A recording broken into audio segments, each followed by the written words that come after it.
Good early afternoon. We are live here at Wisdom Harbor Studios. I'm Andy Andrews from Orange Beach, Alabama. Here at the Wisdom Harbor Studios, at the Wharf, home of the escalator statues. And when you visit us, you need to get your picture taken on the escalator statues. They're life-size. They look real. They're sculpted to perfection. If you're new to us, we would appreciate it if you would share us. If you're on Facebook, share us to your friends. Share this broadcast right now. Just share. We'll wait. And also click that notification button and turn the notifications on your phone. That way, when we go live here at Wisdom Harbor, you will be notified. For the YouTube people, we're happy to have you here. Please click that subscribe button. And if you're not watching on YouTube, go to YouTube sometime, pull up an Andy Andrews thing, and click the subscription button. That would really help us. It would really help. Okay. Also, we're live on Twitter and LinkedIn. Hey, LinkedIn. You know, LinkedIn, we got a historical show for you. The LinkedIn people are probably not up to speed with how we roll here. It's pretty free form, I'll tell you that. And today we're going to do a show on the worst decisions in history. Diane Hale, hi from Tennessee. Patricia Clapp, North Carolina, beautiful day up there. Sherry Cummins from Dallas-Fort Worth area. Hey, Chris Comer, howdy. From Hope, Arkansas. Marcy Crossley Taylor from Pasco, Washington. A hot day out there. Judith DeWitt, Spokane Valley, Washington. Old man's here. Hey, hello, Kevin. How you doing, buddy? Jan Ritter, Heather Olson from Utah. Sandra Mendonca from Searcy, Arkansas, home of Harding University, where they ate their mascots. Bob Woodall. Hey, buddy. How you doing, Big Bob? Glad to have you here. There's Diamond Rio. There's Diamond Rio, guys. Good to see you. Before we get into the worst decisions made in history, I've lined up 11 of the worst decisions made in history so that you can avoid making these decisions. But before we do that, let me just tell you this. I'm not really here. While this is airing live, I am not live. That didn't really sound right. But I mean, I am alive. We're just not live. Because I knew that I was going to be out of town Tuesday and Thursday. Going to be out of town up in D.C. for the VA and doing some work with the Veterans Administration. And we appreciate all of you guys who have done so much for them through us by making those corporate donations and the individual donations because they called. And they said, hey, we would like some books. That the people really like your books, and we like some of your books. And I said, oh, okay, well, how many do you want? I said, 10,000. Like, God, 10,000? Well, I'm not sure that I can do that. So I'm giving as many as I can, but we do need your help. And we sent a pallet again yesterday or the day before? Anyway. But for $10, that will cover the cost of a hardback book, shipping and handling, everything. And so you can go on andyandrews.com and just get put in the veterans thing and add it to an order that you have, or you can just do it by itself. It's andyandrews.com/veterans. And we appreciate your help. But right now, I'm actually there with the veterans at the VA. I know you think I'm here, but I'm not here. I'm not live. I am sharing this live, but I'm not live, if you get my drift. Right now, as you're watching this, through the magic of television, I'm in Washington, D.C. How about that? Okay, so since I'm not live, but we're all still here having a good time, I thought that I would do the 11 mistakes, the disastrous mistakes. These are just 11 of the most disastrous mistakes made in history. And so they kind of range all over the place. The first one, was, I guess, number 11, is number 11, 12 publishing houses, 12 different publishers rejected J.K. Rowling's Harry Potter manuscript before Bloomsbury finally took her on. And this was following the advice of the company chairman's 8-year-old daughter, Alice, who said, "Daddy, these books would be great." And the books have been subsequently translated into 60 languages and have earned Rowling an estimated $1 billion. And 12 publishing houses said, "Nah, we pass. I mean, the Traveler's Gift is the same way. But I haven't made $1 billion off of it. But 51 publishers turned me down. That was a bad decision, but I did not $1 billion bad. Okay. Number 10. I love this one. I think this is hilarious.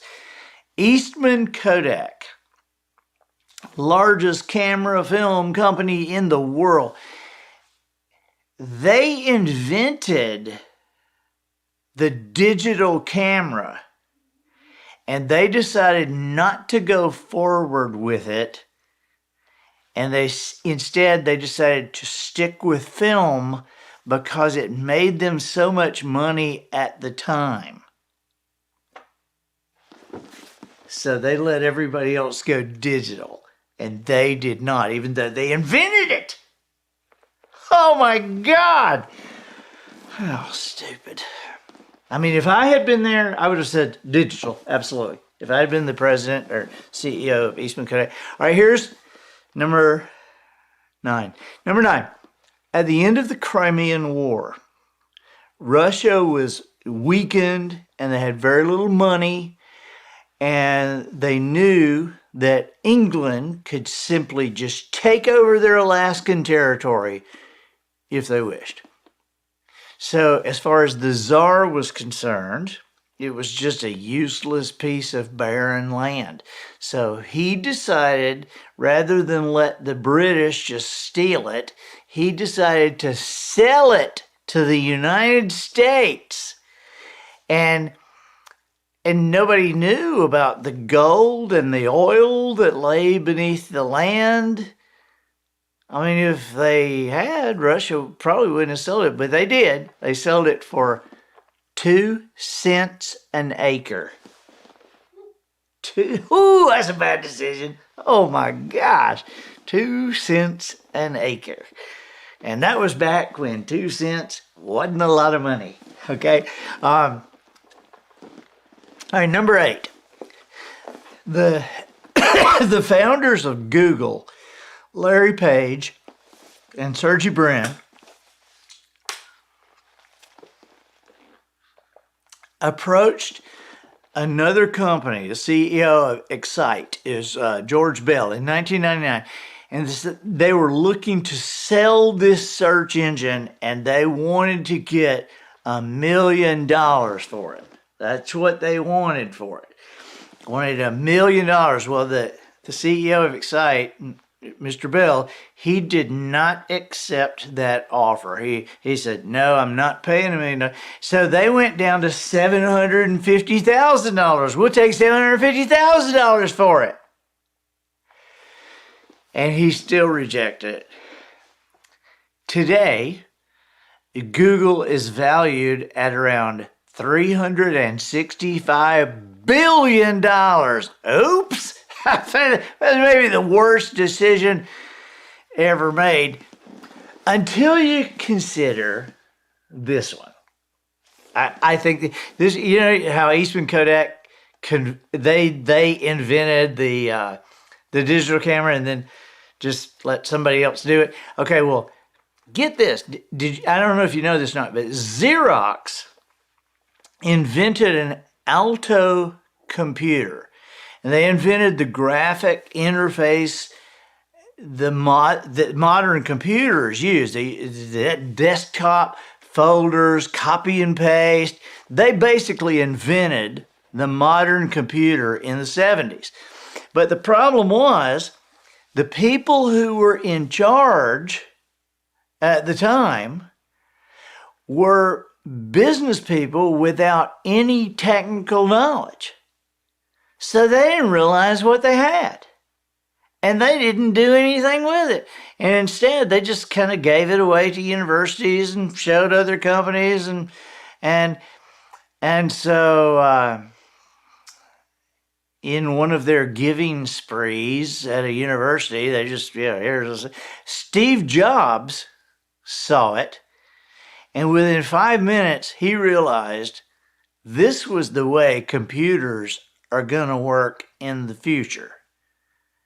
And so Xerox didn't patent their invention. So Steve Jobs copied Xerox, and the rest is history. I mean, that basically became the first Apple, the Mac, you know. Oh my gosh. And they just like didn't patent it. They just say, yeah, this, and he took it and horrible decision. It's a horrible decision. Here's another one. In 1962, the record label Decca was looking to sign an upcoming band. They wanted new bands. So they narrowed it down to auditioning 2 bands at their studios in London, and they decided to sign the band Brian Poole and the Tremolos. The band they rejected was a little 4-piece outfit from Liverpool known as the Beatles. So Brian and the Tremolos went on to massive apathy. I just say, all right. Here is one that I think will surprise you. And I'm talking about, now this is one of the worst decisions in history. So at the end of 2009, sports fans were like greeted with the news reports that Tiger Woods had engaged in multiple affairs.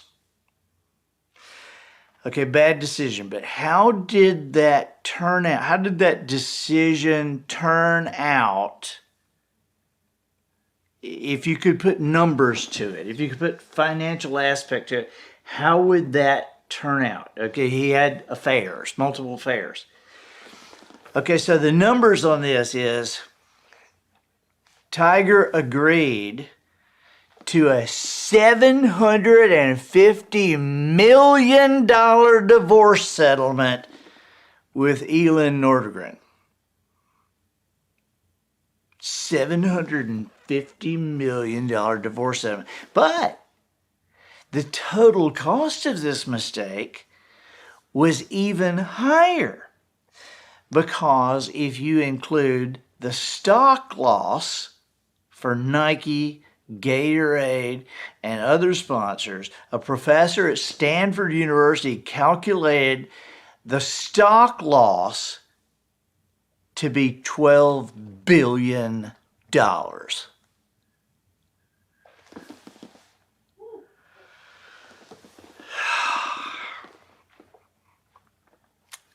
Wow.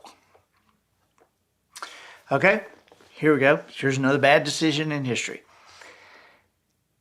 He made a movie called American Graffiti. The producer was George Lucas.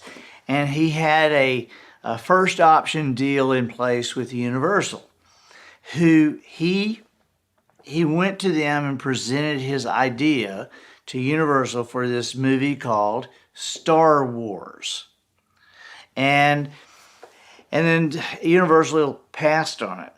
But as part of the deal that George Lucas eventually made with Fox Studios, they allowed him to retain both the sequel rights and the merchandising rights.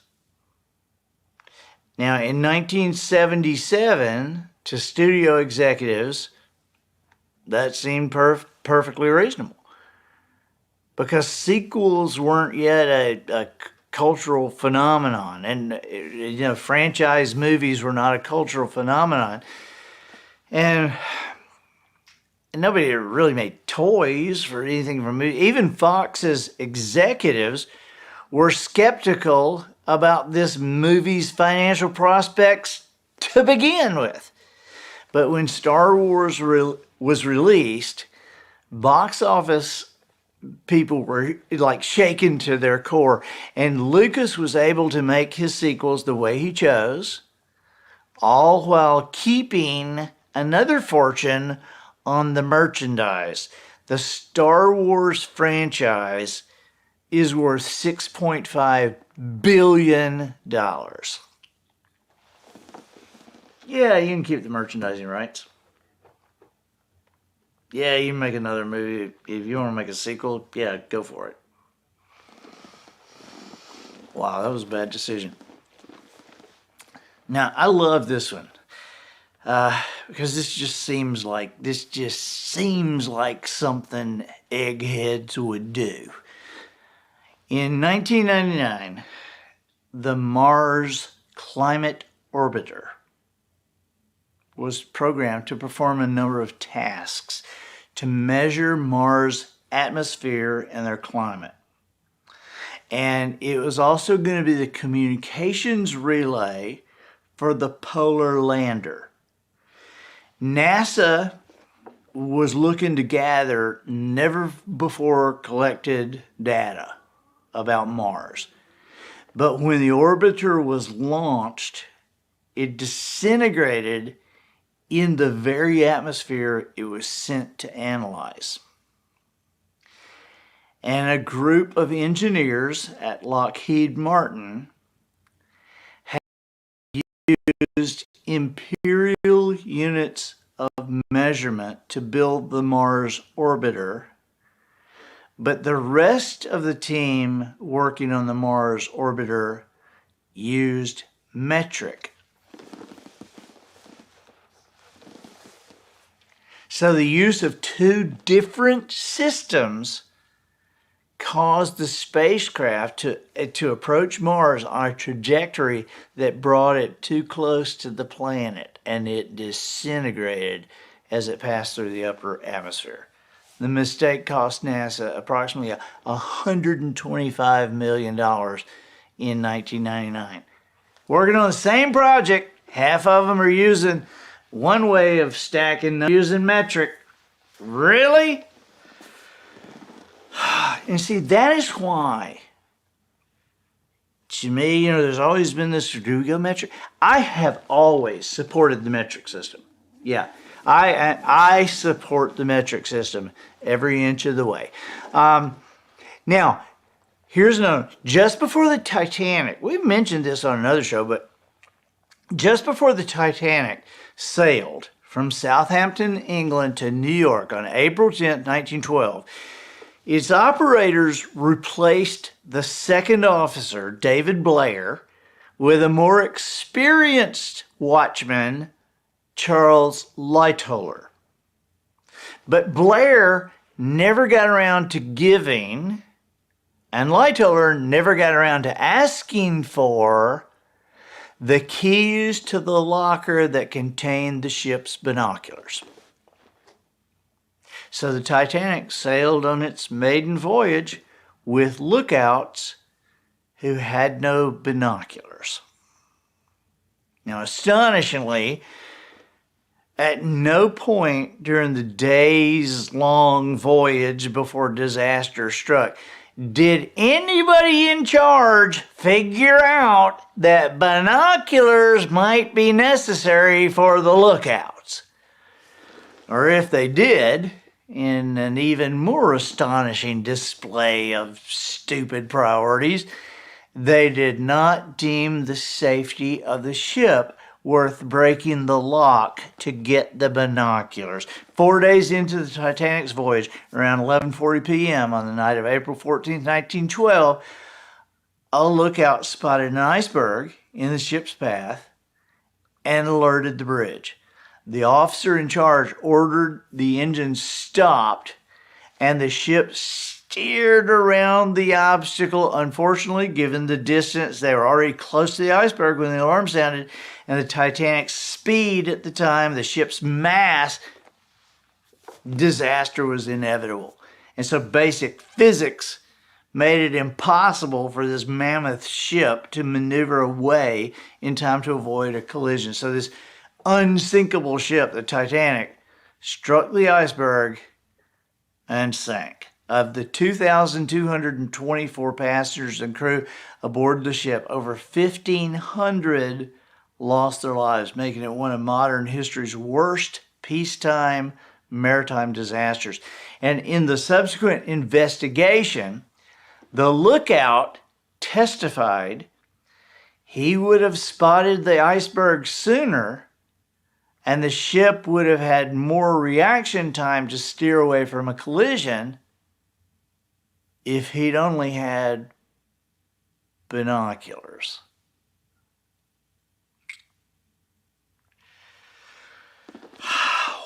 Wow, what a screw up. Okay, this is the last one. And this what I'm about to reveal to you is a very sticky situation. Wouldn't you say? Very sticky? Yeah, very sticky situation. When you imagine a flood, you probably picture like water spilling over riverbanks or water swirling through the streets from a broken pipe or a hydrant. And most certainly, you know, when somebody says flood, you're picturing something with water, okay? I mean, just water. I mean, you would never think of a flood and molasses, would you? But that's what happened about a century ago in Boston. Okay, so here's the bad decision. The bad decision was failing to properly test the molasses storage tank, which was poorly constructed. And it was hiding the proof of existing leaks. Now, the idea of molasses flooding the streets is ridiculous. It's almost amusing, you know, even until the magnitude of this disaster becomes clear. Because the molasses tank was located at Purity Distilling Company. It was over 50 feet tall, and the storage tank had a holding capacity of just over 2 million gallons. How many pancakes would you have to eat to cover them with 2 million? That's a lot of molasses. 2 million gallons. In January of 1919, the tank failed. And while containing tons of molasses, it failed. As the rivets of this tank popped, they burst, and it sounded like a machine gun. You know, the rivets popping. The entire tank collapsed with this earth-shaking rumble and unleashed a tidal wave of molasses that was 25 feet at its highest point, which crashed through the streets at 35 miles an hour. I mean, that gives a different meaning to the saying, slower than molasses, doesn't it? I mean, it's slower than 35 mile an hour, wall of molasses. The force of the molasses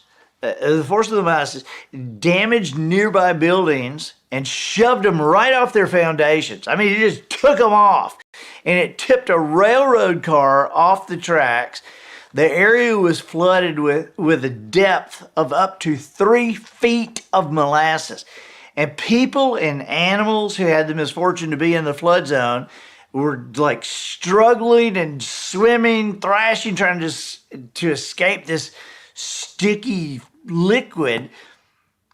Horses apparently succumbed like flies on flypaper, and the people who were swept off their feet by the initial blast that were fighting to free themselves, bystanders, police, Red Cross, and Army personnel. They waded into the waist-deep mess to help pull out the survivors, while other people tended to the injured people. And then after 4 days, the search for the victims ended, and many of the deceased were difficult to recognize because they were so coated in molasses. Altogether, 21 people died. It injured 150 more people, as well as killing a bunch of horses and dogs and cats. For months afterward, many people suffered from a cough from breathing this sweet molasses air. But the cleanup took weeks, and it said the area still smelled like molasses on hot days for years afterwards. So, how did a terrible disaster like this occur?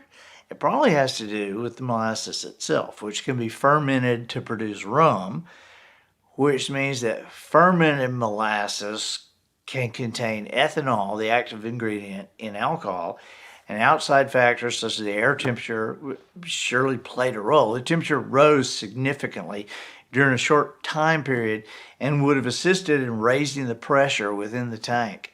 But these two are the uncontrollable factors. But there were negligent items that contributed to the disaster. The storage tank was cheaply constructed, and it hadn't been sufficiently tested. In the inquiry after the flood, they proved that the standard safety tests for the time, such as filling the tank with water to check for leaks, had never been conducted. In fact, the tank had been leaking the whole time, and it was painted brown in an attempt to hide the leaks, which seemed to have been fairly well known anyway, because local residents allegedly would collect leaking molasses for their personal cooking uses. They knew it was leaking. And as well, an investigation many years later found that the steel was only half as thick as it should have been. And that's even for 1919's less strict building standards. And the steel did not contain manganese, which means that the tank was very brittle. So after the disaster, these local residents of Boston joined a class action lawsuit against the United States Industrial Alcohol Company, which had since bought Purity Distilling. And the company attempted but failed to attribute the disaster to an explosion caused by anarchists. And they ended up paying a hefty settlement. But the outcome was 21 deaths, 150 injuries, more animals dead, and a gigantic mess that took weeks to clean up and coughing.